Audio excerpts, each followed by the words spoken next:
10,000 years will give you such a crick in the neck. But what if I told you the pain started long before the lamp?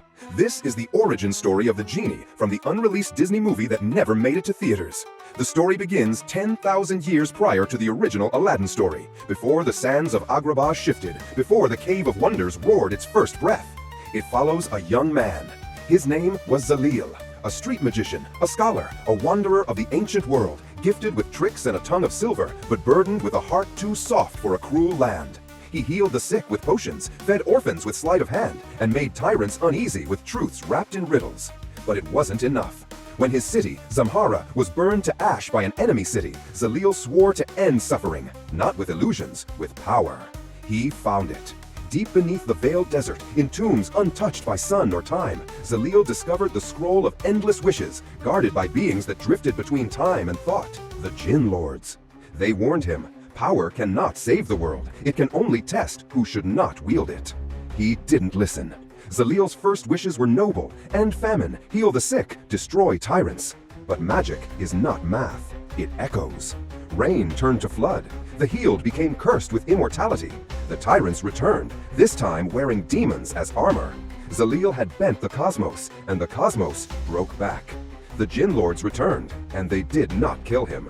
They bound him, forged a lamp of celestial metal, sealed his soul inside, cursed him to serve all who summoned him. Zaleel was gone. In his place rose the Genie. His first masters were not saviors, they were monsters. One wished to resurrect his wife. Genie obeyed. She came back screaming, hollow, blood-eyed, half-rotted. Another wished to force love. Genie obeyed. The man became obsessed, murderous, broken. The kingdom fell under fire.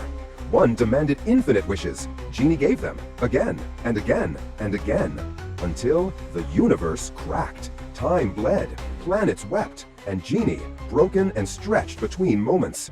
So, the Jinn Lords returned, and burned 3 laws into his soul. No resurrection, no forced love, no infinite wishes.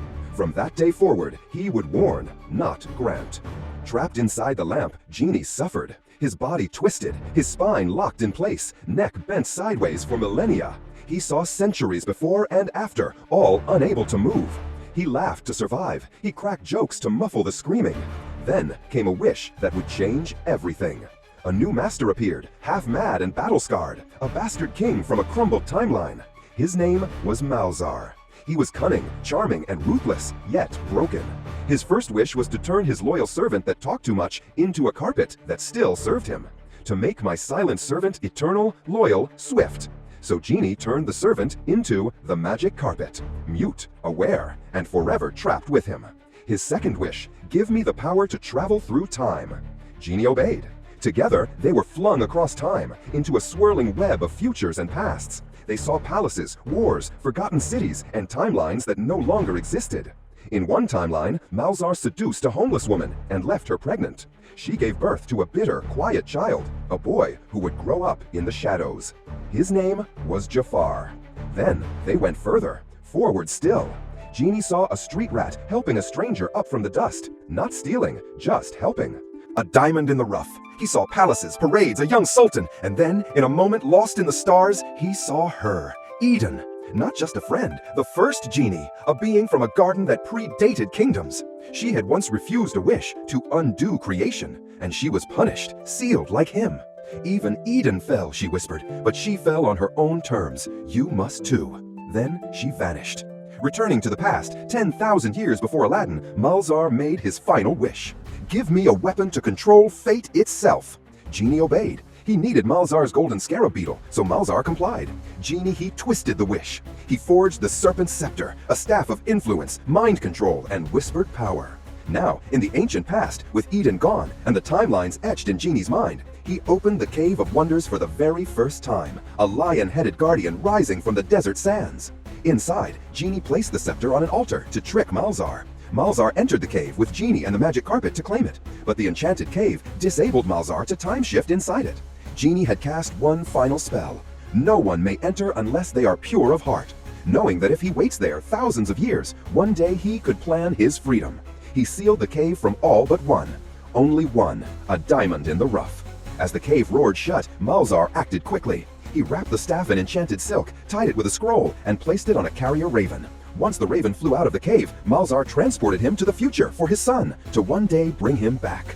The note read, "My son, use this staff to rise above the dirt, control men, bend kings, and one day find the lamp. Use your wishes to bring me back. The genie can still hear you." He gave clear instructions about the Cave of Wonders, the genie in the lamp, and the staff. But Jafar never came. Inside the Cave of Wonders, Malzar rotted. The serpent scepter granted Jafar everything he needed: charm, hypnosis, political power. Jafar rose through the palace like a shadow slipping through silk, and though he forgot his father, he never forgot the lamp. Meanwhile, in the sealed cave, Genie waited within the lamp. With him, the magic carpet, still silent, still loyal. They became brothers in chains. And somewhere, in the shadows of that prophecy, a boy watched. A child with snake tattoos, a tattered cloak, and eyes like fire. Jafar. And when he saw the lion-shaped cave, he smiled. "That," he whispered, "is where my empire begins." But beneath the gold, beneath the stone, inside that lamp, a soul named Zaleel waited. Cracked neck, twisted spine, still laughing. Old King Solomon had his rings, and Merlin knew 1,000 spells. But you, my friend, have brighter things, 'cause I bring magic hot as hell. You got some sparkle in your story now?